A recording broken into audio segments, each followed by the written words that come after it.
열왕기하 18장 13절에서 16절. 히스기야 왕 14년에 아수르 왕 사네립이 올라와서 유다 모든 견고한 성읍들을 쳐서 취하매 유다 왕 히스기야가 라기스로 보내어 아수르 왕에게 이르되 내가 범죄하였나이다. 나를 떠나 돌아가소서. 왕이 내게 지우시는 것을 내가 당하리이다 하였더니 아수르 왕이 곧 은 300달란트와 금 30달란트를 정하여 유다 왕 히스기야로 내게 한지라. 히스기야가 이에 여호와의 전과 왕궁 곳간에 있는 은을 다 주었고 또 그때에 유다 왕 히스기야가 여호와의 전문의 금과 자기가 모든 기둥에 입힌 금을 벗겨 모두 아수르 왕에게 주었더라. 여기 보면 이제 히스기야가 참 잘 나갔습니다. 한동안 이렇게 잘 나가던 히스기야에게 큰 시련이 이제 찾아왔어요. 그 아수르 그 당시 신흥 강대국이거든요. 쳐들어왔습니다. 그래서 이제 이 위기가 왔을 때 잘해야 되는데 이게 이제 히스기야가 그 위기의 순간에 이 결정적인 실수를 이제 하는 장면이 나왔어요. 오늘 본문에 보니까 그 여호와의 전에 있는 성전이죠. 전에 있는 그 또 왕궁 곳간에는 은을 그 재물들을 다 그 아수르 왕에게 갖다 이제 바쳤다는 겁니다. 그것까지도 좀 이해를 하겠는데 여호와의 전에 문에 그 입혀놓은 금이 있어요. 그거하고 그 모든 기둥에 입혔던 금을 다 벗겨냈어요. 그래가지고 이제 그 아수르 왕에게 줬다는 겁니다. 자기 왕궁의 은과 금을 준 건 또 그렇다 치더라도 하나님의 전에 있는 은이나 금까지 벗겨서 이제 갖다 바친 건 큰 실수란 거예요. 자기가 아닌데 그렇게 했으니까. 그래서 이제 우리가 이걸 보면서 알 수 있는 게 뭐냐면 히스기야처럼 그렇게 잘 나가던 사람에게도 중심을 가지고 하던 사람에게도 여전히 위기의 순간이 올 수 있다는 겁니다. 근데 우리 예상을 해야 돼, 그걸요. 나는 예배 드리고 이렇게 했으니까 아무 위기도 없을 거야. 없으면 좋겠죠. 근데 이게 올 수도 있어요. 올 수는 있는데 그때 흔들리지 않고 그걸 이제 이겨내야 되거든요. 이제 승리하려면 평소 준비가 필요하죠. 그리고 훈련도 필요합니다. 이게 안 돼 있으면 이게 이제 쓰러지는 거예요. 이제 어떤 일이 왔을 때 훈련이 돼 있으면 견뎌내는데 그게 준비가 안 되면 다 쓰러지고 이제 참 요란해지는 거죠. 우리가 언뜻 볼 때 히스기야가 왜 그랬을까? 그 사람이 그럴 리가 없는데 어떻게 그 사람이 성전을 막 청소하고 막 어진들로 보수하고 그러던 사람이 어떻게 성전에 있는 금을 다 뜯어내는 거야 그래? 라고 할 수 있지만 사실은 우리도 그래요. 우리도 정신 안 차리면 똑같습니다. 히스기야만 얘기를 할 게 아니라 히스기야로 끝난 문제 같으면 성경에 기록할 필요도 없어요. 그리고 우리가 읽을 필요도 없고 들을 필요도 없어요. 근데 우리에게도 똑같이 일어날 수 있다는 거예요. 순간적으로 정신 안 차리면 우리도 그럴 수 있습니다. 그래서 오늘 히스기야가 어려울 때 그 아수르 왕이 두려워서 사람이 두려워서 실패하는 걸 보면서 우리가 이제 뭘 느끼냐면 그 결정적인 때 그때 하나님께 정말 그때가 믿음을 보일 때다. 그게 참 중요하다는 걸 우리 알 수 있어요. 평소엔 잘 몰라도 결정적일 때 위기 때에 그때가 정말 믿음을 보일 때다. 그때가 살다 보면 뭐 좀 자기 뜻대로 안 될 때 있거든요. 기도했는데 뭐 기도 제목이 막 늦게 이루어지기도 하고 내 의도한 바가 다르게 나타나기도 하고 그럴 때 있잖아요. 그럴 때 이제 내가 무슨 자세로 무슨 믿음을 보이느냐 그분 앞에서 어떻게 말을 하느냐 굉장히 중요한 거예요. 야구의 투수가 이제 그 결정구가 있어야 되거든요. 권투 선수는 이제 마지막 그 피니시 브로라고 그러는데 그 이제 그런 게 있어야 되듯이 이 결정적일 때 잘해야 되는 결정적일 때. 그래서 뭔가 어려울 때 마음 관리를 잘 해가지고 합격을 하면 그 뒤로는요 그냥 탄탄대로입니다. 꽃길이 열려요. 아무튼 탄탄대로 열려요. 그리고 고비가 있어요. 고비가. 그것도 살다 보면 고비가 있는데 그때 반응을 잘 보이면 합격만 하면 그들은 그냥 탄탄대로입니다.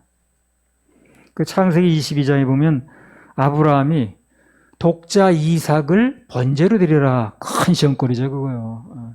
생각해보세요. 얼마나 큰 시험거리인가. 그것도 뭐 아들이 몇십 명 있는 데서 나온 것도 아니고 달란 그 독자 하나인데 그 번제로 드리라고. 번제로 드리는 여러분 아시잖아요 의미를. 그래서 큰 시험거리가 왔는데 그 시험에 아브라함이 합격 불합격? 네, 합격했습니다. 근데 그 시험에 합격한 뒤로는 아브라함의 일생에 그 성경에 보시면 알겠지만 큰 시험거리가 없어요. 오히려 그 뒤로는 모든 게 다 여호와의 이래로 풀리는 거예요. 그 어디 뭐 배달 오토바이 생각대로 이렇게 써놨는데 그 생각대로가 그 저거거든.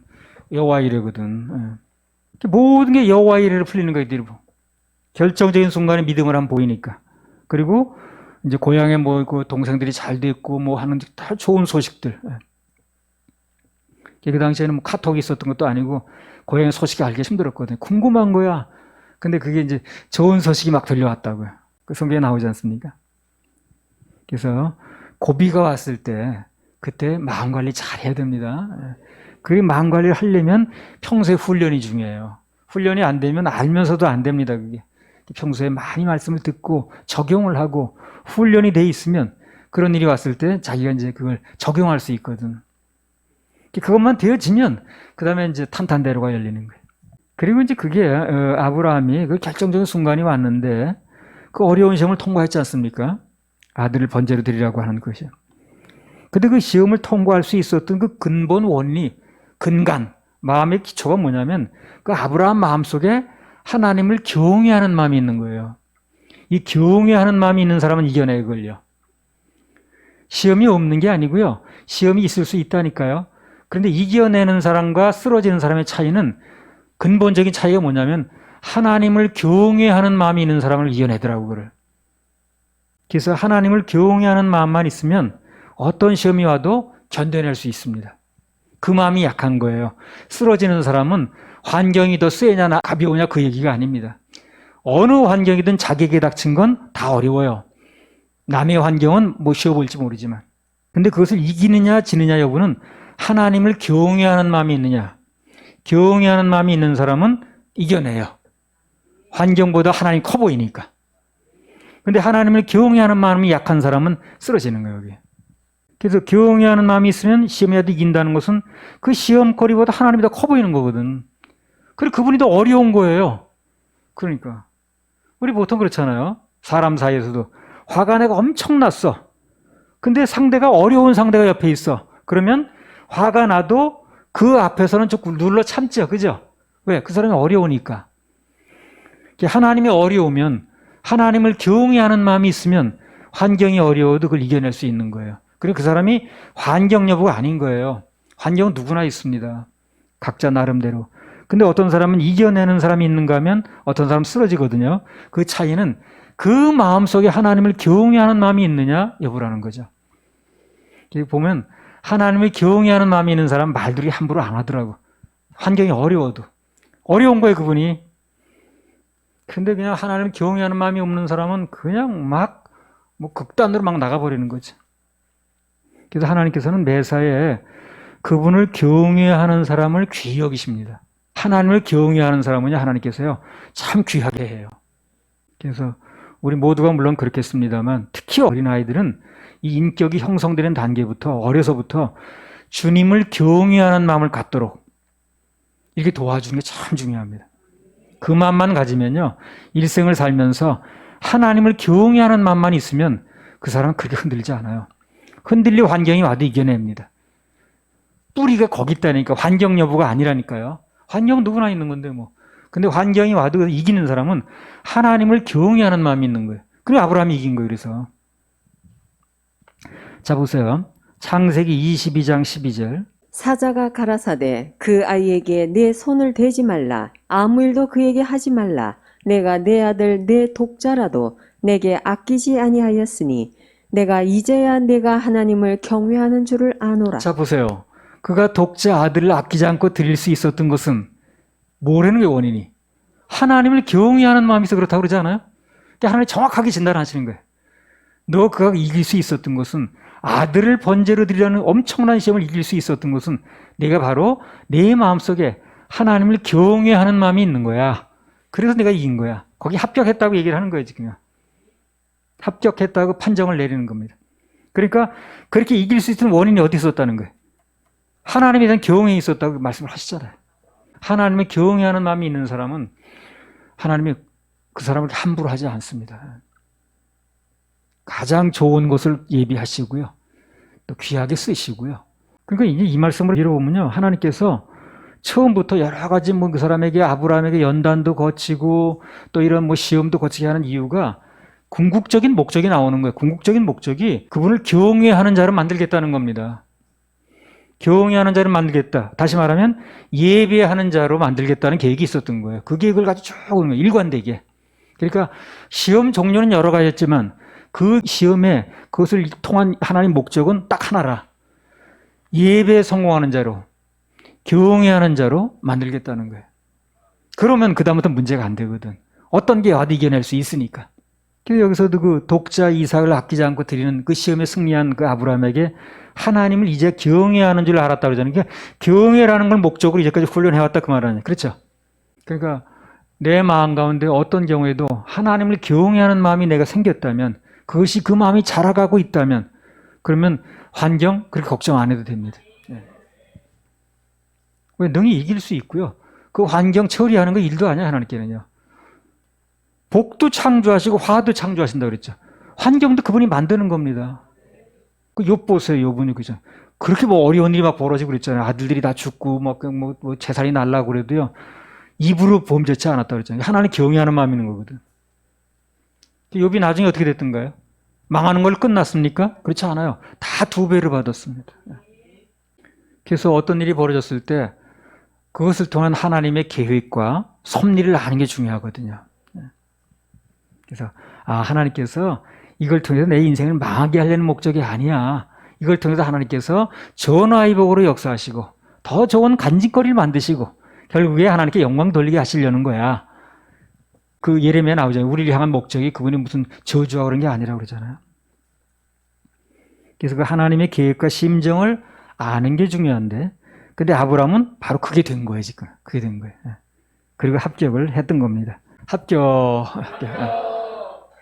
중요한 건 인생에 이제 어떤 그 시험거리가 각자 나름대로 올 수 있거든요. 오늘 히스기야에게 왔으니까. 그때 정말로 내가 해야 될 건 뭐냐? 그런 시험거리가 왔을 때 거기다 뭐 낙심하고 절망하고 원망하고 불평하고 이게 중요한 게 아니에요. 그럴 때 내 중심을 보이는 게 중요한 거예요. 내 중심. 그러니까 어떤 일이 벌어지면 보물이 뭔가를 증명할 수 있어야 되고 또 거기에 합격을 해야 됩니다. 그러면 이제 나중에요. 더 좋은 일이 돼요, 그게. 더 좋은 일이. 그 이제 몇 년 지나 보세요. 다 좋은 간증되죠.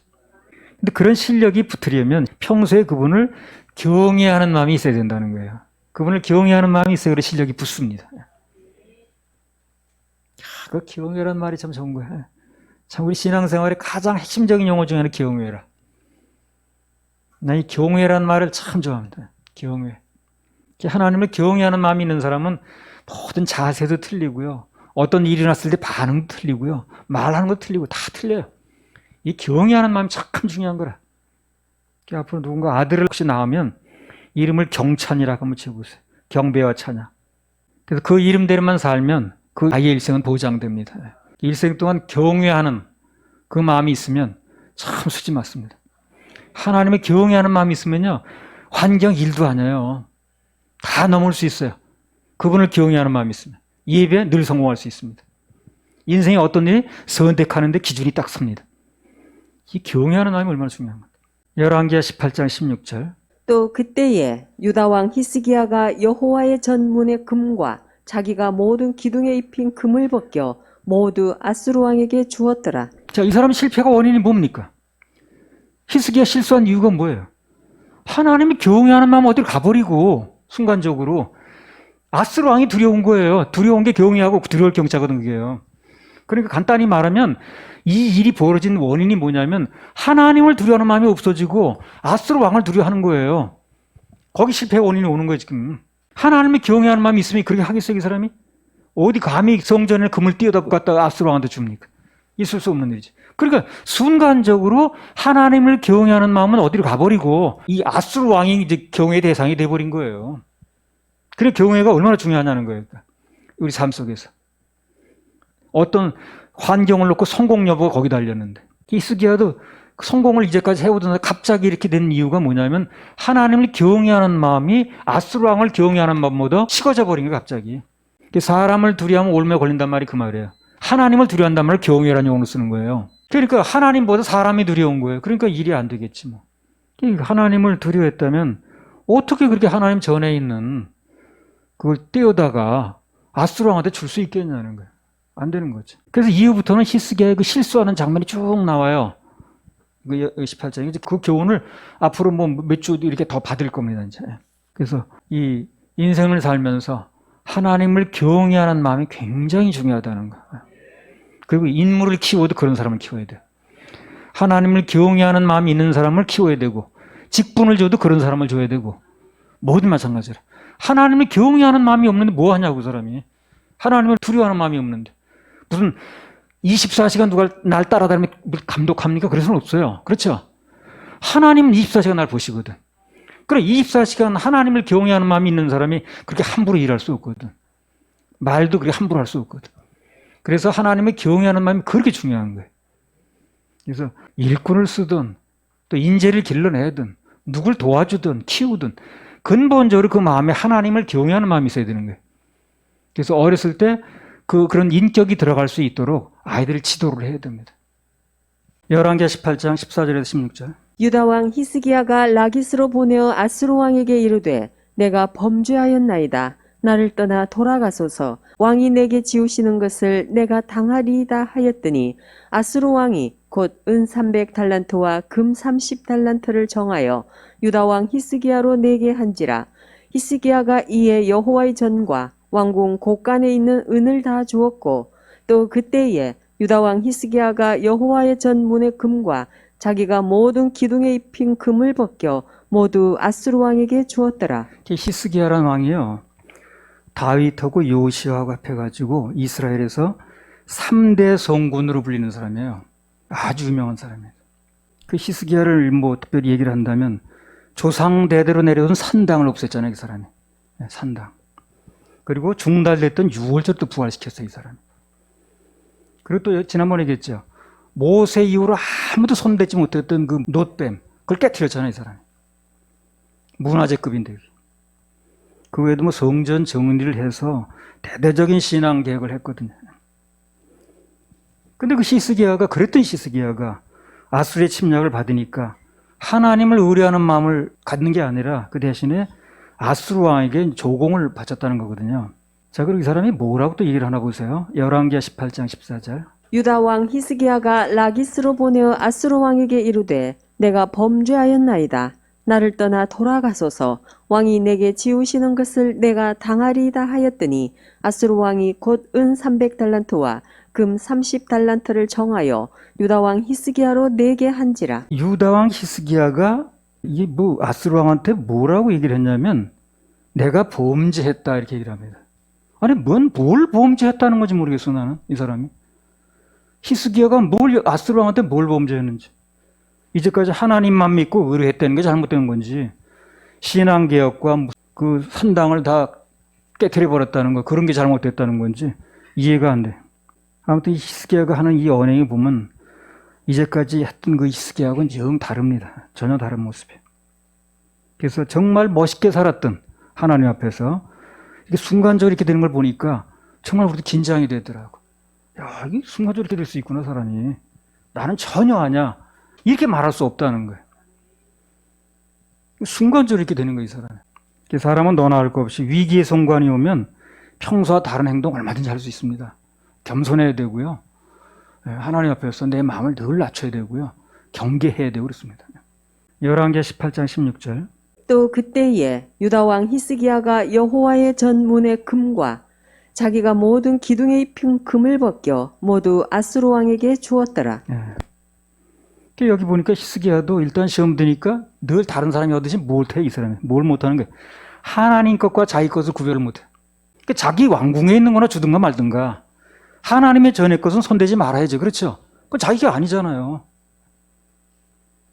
가장 나쁜 것 중에 하나가 지난번 엘리 아들들 할 때도 얘기했지만 내 것과 남의 것을 구별을 못하는 거예요. 남의 것 가지고 욕심을 채우려고 하는 거예요. 저는 경찰을 생활할 때 보니까요. 뭐 강도질을 하거나 절도, 간음, 사기 등등 모든 범죄의 뿌리에는 다 남의 것과 내 것을 구별을 못하는 거예요, 이 사람이. 거기서 나오더라고 보니까. 자, 그럼 내 것이 아닌 것을 뺏거나 훔치면 강도나 절도가 되는 거죠. 그렇죠? 그럼 하나님께서 내게 허락하신 상대가 아닌 상대와 불륜의 관계를 맺으면 그게 간음이 되는 거예요. 그래서 내게 아닌 걸 건드리는 거거든, 그게. 내 거와 남의 것을 구별 못하는 게 모든 범죄의 원인이더라고. 그래서 범죄의 그 양상은 여러 가지로 나타나는데 그 근본 뿌리는 다 그거야. 내 것과 남의 것을 구별을 못해. 시간도 마찬가지야. 내 시간과 남의 시간을 구별 못하는 사람은 막 그냥 막 다른 사람 피해 주잖아요. 약속해놓은 거 늦게 나가고 그래야지. 그래서 가장 중요한 것 중에 하나가 내 것과 남의 것을 엄격하게 구별하는 겁니다. 특별히 뭘? 하나님 것과 내 것을 구별할 줄 알아야 돼. 이제 그때 경우에 관한 이제 가지를 벗은 얘기긴 합니다만, 이 하나님 것을 구별 못하는 사람도 경외하는 마음도 없더라고. 그래서 말라기 3장에서 11조에 실패하면 도둑이라고 그러죠, 도둑. 그러니까 하나님 것은 내 것을 구별 못하면 그게 도둑이라는 거예요, 바로요. 일반 도둑도 내 거 가지고 내가 쓰는데 무슨 도둑입니까? 남의 걸 내 걸로 하니까 도둑이거든. 그러니까 내 것과 남의 것을 구별 못하는 게 도둑이고, 그게 폭력을 쓰면 강도가 되는 거고 그런 거예요.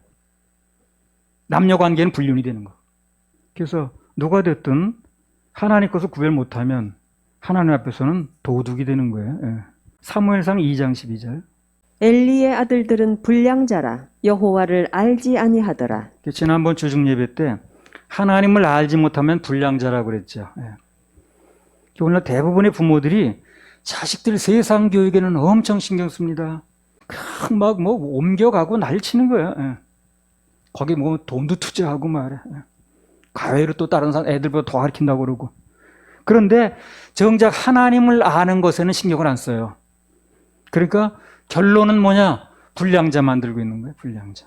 이 모든 것을 세상 관점에서 보면 별 문제가 안 될지 모르지만 하나님의 관점에서 보면요, 눈이 뒤집힙니다. 전부 다. 그거 다 불량자 만드는 거거든. 나는 잘 기른다고 기르는데, 돈 투자했는데, 좋은 학교 보냈는데 결국 불량자 만드는 거예요. 사무엘상 2장 17절. 이 소년들의 죄가 여호와 앞에 심히 크문 그들이 여호와의 제사를 멸시함이었더라. 예, 여기 엘리의 아들들이 그렇게 실패한 것도 원인이 나오죠. 그 뿌리가. 여호와의 제사를 멸시한 거. 이게 무슨 얘기예요? 예배 실패지 뭐예요, 예배 실패. 그러니까 이들이 이렇게 죄를 짓고 어쩌고 저쩌고 한 것도 여러 가지로 나타났습니다만 근본 원인은 뭐예요? 예배 실패인 거예요. 예배 실패 더 근본적인 원인은 하나님 경외하는 마음이 없는 거예요. 자, 이 경외라는 말이 얼마나 중요한지 몰라요. 그래서 엘리의 아들들이 그렇게 한 것도 그 뿌리는 여호와의 제사를 멸시한 것, 예배의 실패라는 겁니다. 하나님 경외하는 마음 있는 사람은 그 시험 들 수도 없어요. 그분이 어려운데 무슨 시험이 드나? 우습게 보이니까 시험 드는 거지. 그렇잖아요? 여호와의 제사를 멸시해서 이런 일이 벌어졌다는 게 예배 실패했다 그 말이에요. 예배 훈련이 안 됐다는 거예요. 그러니까 엘리가 그걸 못한 거죠. 이제. 예배 훈련을 못 시킨 거예요. 그래서 이런 실패의 원인들이 나오기 때문에 이제 우리는 이런 것을 보면서 실패를 통해 성공을 배우는 거예요. 그래서 우리는 어쨌든 예배에 성공해야 된다. 그리고 앞으로는 영적인 이 기상도가 볼 때 아주 지금 어렵습니다. 앞으로. 점점 어려워지게 돼 있어요. 그래서 앞으로 그 어떤 그 미래학자가 얘기하듯이 교회 본질로 돌아가지 않는 한 참 교회는 도태되게 돼 있어요. 그래서 우리는 다른 것보다도 참 이 교회 본질이 중요합니다. 교회 본질이 뭐겠어요? 영혼 구령하고 구령된 영혼은 예배 드리는 거예요. 다른 본질이 뭐 있나? 민수기 18장 12절에 14절. 그들이 여호와께 드리는 첫 소산 곧 제일 좋은 기름과 제일 좋은 포도주와 곡식을 내게 주었은즉 그들이 여호와께 드리는 그 땅 처음 익은 모든 열매는 내 것이니 내 집에 정결한 자마다 먹을 것이라. 이스라엘 중에서 특별히 드린 모든 것은 내 것이 되리라. 또 18절 읽어보세요. 그 고기는 내게 돌릴지니 흔든 가슴과 우편 넓적다리 같이 내게 돌릴 것이니라. 자 보세요. 하나님께서 이 제사장들에게 레위인들에게 사역자들에게 제일 좋은 기름, 최상품의 포도주, 그리고 최고로 좋은 곡식을 하나님 사역자들에게 돌리셨죠. 그리고 고기도 제일 맛있는 고기, 좋은 부위를 그들의 양식으로 주셨습니다. 모든 좋은 걸 다 제사장 몫으로 돌린 거예요. 더 넓게 범위를 잡으면 하나님 백성들에게 돌린 겁니다. 단 조건은 뭡니까? 조건은 먼저 제사부터 드리고 난 후에, 그게 조건이에요. 제사부터 드리고 물리고 난 후에 먹으라는 거예요. 하나님께 먼저 드리라는 거예요. 그리고 나중에 뭐 나누든가 좋은 거 다 줄 테니까 하나님 그 뭐 잡수건 입으로 넘기는 분은 아니니까 하나님께 먼저 우선순위로 드리고 그리고 물린 후에 그 다음에 그렇게 나누라는 얘기예요. 조건이 그거예요. 사무엘상 2장 13절에 16절. 그 제사장들이 백성에게 행하는 습관은 이러하니 곧 아무 사람이 제사를 드리고 그 고기를 삶을 때에 제사장의 사환이 손에 세 살 갈고리를 가지고 와서 그것으로 남비에나 소태나 큰 소태나 가마에 찔러 넣어서 갈고리에 걸려 나오는 것은 제사장이 자기 것으로 취하되 제사 드리기 전에 지금 자기가 먹겠다는 얘기를 하는 거예요. 예. 먹으라고 다 준 거예요. 누리면 되는 거예요. 순서가 좀 잘못되는 거예요. 또 읽어보세요. 실로에서 무릇 그곳에 온 이스라엘 사람에게 이같이 할 뿐 아니라 기름을 태우기 전에 기름이 태우기 전은 또 뭐예요? 그건 제사 드리기 전이라는 얘기라는 거예요. 기름을 태우는 그 의식도 제사 의식에 들어간 거니까, 화제니까. 그 전에 한다는 거예요, 이 사람들이. 또 제사장의 사환이 와서 제사 드리는 사람에게 이르기를 제사장에게 구워 드릴 고기를 내라. 그가 내게 삶은 고기를 원치 아니하고 날 것을 원하신다 하다가 그 사람이 이르기를 반드시 먼저 기름을 태운 후에 내 마음에 원하는 대로 취하라 하면 그가 말하기를 아니라 지금 내게 내라. 그렇지 아니하면 내가 억지로 빼앗으리라 그 사람들이 하였으니 사환이 얘기를 하는 거예요. 저렇게 먹고 싶으면 먼저 기름을 태운 후에 화제를 올리고 난 다음에 그 다음에 주겠다는 거예요. 근데 이 사람 뭐라는 거예요? 억지로 뺏겠다. 예. 지금 내라는 거예요. 지금. 그래서 그 일 보는 사람들이 사환들이 먼저 제사부터 드리고 먹으라고 예배 후에 먹으라고 그렇게 하는데도 엘리의 아들들이 그걸 안 하는 거예요. 지금요. 순서가 바뀌었습니다. 그러니까 하나님께서 주시는 것을 누리는 건 맞아요. 누리라고 주시는 거니까. 주신 것을 누리는 건 맞는데 매사에 그분을 우선순위로 생각하는 거. 그게 중요하다는 거예요. 그게 중요하다는 거예요. 까딱하면 우리도 불량자 되니까 누리는 게 잘못이 아니고 순서가 문제라는 겁니다. 순서가. 그러니까 근본 자세가 하나님을 경외하는 마음이 있어야 되는 거예요. 이게 굉장히 중요한 거예요. 그리고 경외하는 마음에서 모든 결정이 나와요. 모든 판단도 거기서 나오는 거예요. 내가 이런 경우에 어떻게 판단할 것인가, 뭘 결정할 것인가 하는 것도 경외하는 마음에서 나오는 거예요. 그게. 근데 오늘 엘리의 아들들이 제사도 드리기 전에 먼저 자기가 먹겠다고 나오는 거거든요. 전혀 하나님을 경외하는 마음이 없는 거예요. 뭘 해도 하나님을 의식하는 마음이 있어야 되거든. 엘리 집안은 그 우선순위를 안 지키고 하나님 것도 다 내 거라고 하다가 다 망했습니다. 그게 뭐든지 과욕이 문제예요. 과욕이. 그래서 그 과자가 들어가는 건 다 안 좋더라고 보니까. 과욕, 과로, 과속, 과식 다 안 좋지 뭐. 그래서 과자가 안 들어가는 게 중요합니다. 말라기 3장 8절. 사람이 어찌 하나님의 것을 도적질 하겠느냐.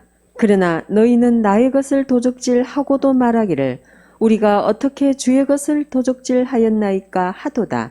이는 곧 11조와 헌물이라. 예. 하나님께 이제 복을 받으려면 특히 물질적인 복을 받으려면 제일 먼저 하나님의 것부터 이제 구별을 해야 됩니다. 그건 굉장히 중요합니다. 하나님 걸 먼저 구별하고 그 나머지 걸 가지고 뭘 아끼든 말든 하는 거 아니에요. 하나님의 것을 횡령하는데 어찌 성공을 하겠습니까? 아무튼 하나님 것을 구별 못하고 그것으로 자기 욕심과 탐심을 채우려고 하는 게 그게 나쁜 겁니다. 오늘 히스기야가 위급하다고 그 위기를 면한다는 핑계로 하나님의 것을 자기 마음대로 띄워다 갖다 이제 아수르 왕한테 바쳤죠. 하나님 것과 내 것을 구별을 못하고 이제 자기 그 생각대로 해버린 건데, 그럼 그렇게 해서 전쟁이 끝났습니까? 아니요, 끝나지 않았어요. 오히려 아수르와의 그 사내립인가 기가 더 살아가지고 곧이 아주 곧바로 쳐들어왔어요. 보세요. 열왕기하 18장 16절에서 17절.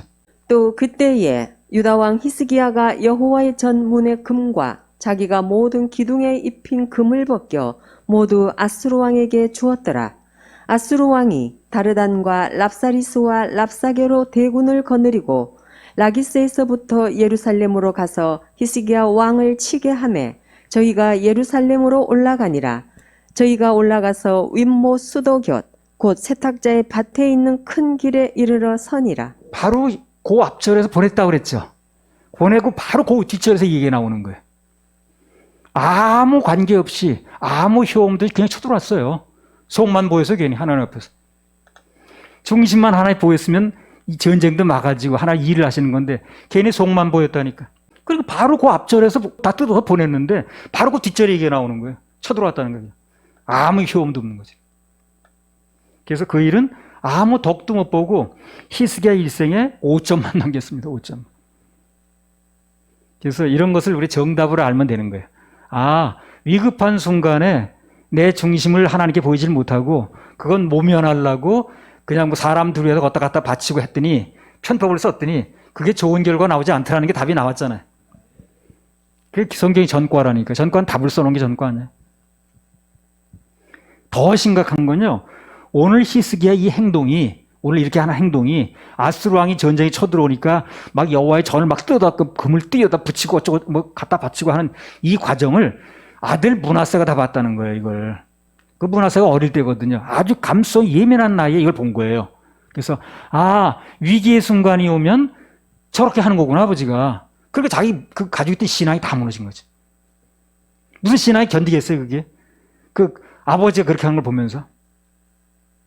그래서 아주 감성이 예민할 때인데 므낫세가 그 므낫세가 아버지가 하는 걸 다 본 거예요. 그러니까 아들은 그게 악당이 돼버린 거예요. 그 히스기야 밑에서 왜 이렇게 악당이 나왔는가 이유가 있다니까요. 그래서 그 결과가 아주 나중에 치명적이었죠. 아무튼 하나님의 백성들에게 있어서 그 일생일대 5점이 언제 생기느냐는 거예요. 언제 생기냐면요. 하나님만 의지하지 않고 세상을 의뢰하거나 또 사람을 두려워할 때 하나님을 경외하는 마음이 아니고 사람을 두려워하면 사람은 경외한다고 그러지 않아요. 사람은 두려워한다고 그래요. 하나님은 경외한다는 용어를 써요. 똑같은 겁니다. 그래서 하나님을 두려워하지 않고 사람을 두려워할 때 그때 모든 문제가 생깁니다. 하나님 두려워하는데 뭐 문제 생길 게 뭐 있어요. 결정 어려울 건 뭐 있고. 그렇죠. 가치 판단이 나오는데 11주 실패할 건 뭐 있고. 주만 바라보란 말씀이 정말 갈수록 새롭게 들립니다. 나는 이 세월이 갈수록 야, 이 주만 바라보란 말씀이 정말 이 간단한 말 같은데 너무너무 이건 좀 대단한 말이에요. 그리고 순간순간 매일같이 적용할 말이라 이게. 주만 바라보라는 말. 주만 바라보는 마음을 잃지 않으면 어떤 상황에서도 살 길이 열리고요. 해결의 길이 열리게 됩니다. 그게. 할렐루야. 우리 하나님 박수 할게요. 열왕기하 18장 17절. 아수르 왕이 다르단과 랍사리스와 랍사게로 대군을 거느리고 라기스에서부터 예루살렘으로 가서 히스기야 왕을 치게 하매 저희가 예루살렘으로 올라가니라. 저희가 올라가서 윗모 수도 곁 곧 세탁자의 밭에 있는 큰 길에 이르러 서니라. 그러니까 이런 얘기들이 다 어디 연결되는 겁니까? 그렇게 뭐 좀 덕 좀 보겠다고 하나님 편에서 떠나서 세상 왕한테 갖다 바친 결과 이렇게 나온다는 얘기를 쭉 하는 거예요 지금요. 다르단, 랍사리스, 랍사게 이런 말들이 나오는데요. 이게 사람 이름이 아니에요. 사람 이름이 아니고 직책명입니다. 직책명.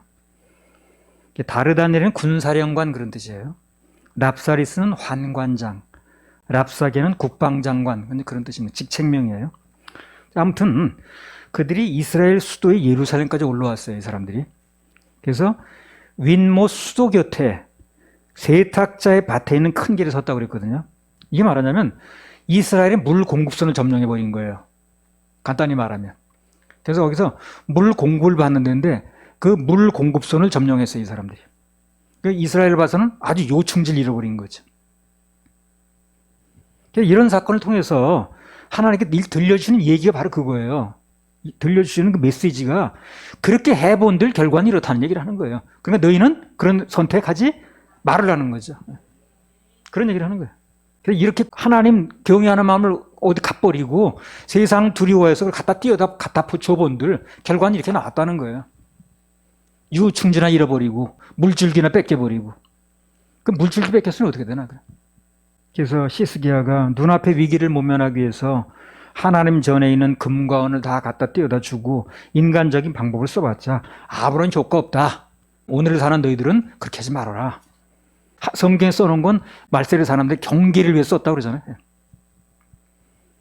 마치 그 창세기 39장에서 요셉이 그 인사청탁해봤자 아무 소용없었듯이. 나도 뭐 경찰관 생활 13년 하면서 그 때로는 인사청탁할 그 유혹을 많이 받겠더라고요. 그 뭐 좀 얘기 좀 하면은 뭐 좀 덕 좀 볼 만한 일이 보이더라고. 예. 오직 주님만 바라봤는데 정말 생각지도 않은 좋은 자리를 주시더라고요. 내가 여러 번 얘기를 했잖아요. 예. 나중에 없는 자리를 만들어서까지 주시더라고 나한테. 큰 사건이 나도 오히려 전화위 복이 돼가지고 더 좋은 자리로 가게 하시고.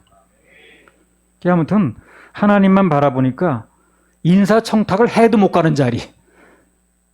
인사청탁을 해도 힘든 자리, 그런 자리에 보내주시더라고. 그래서 아예 인사청탁할 마음 자체를 없게 하시더라고.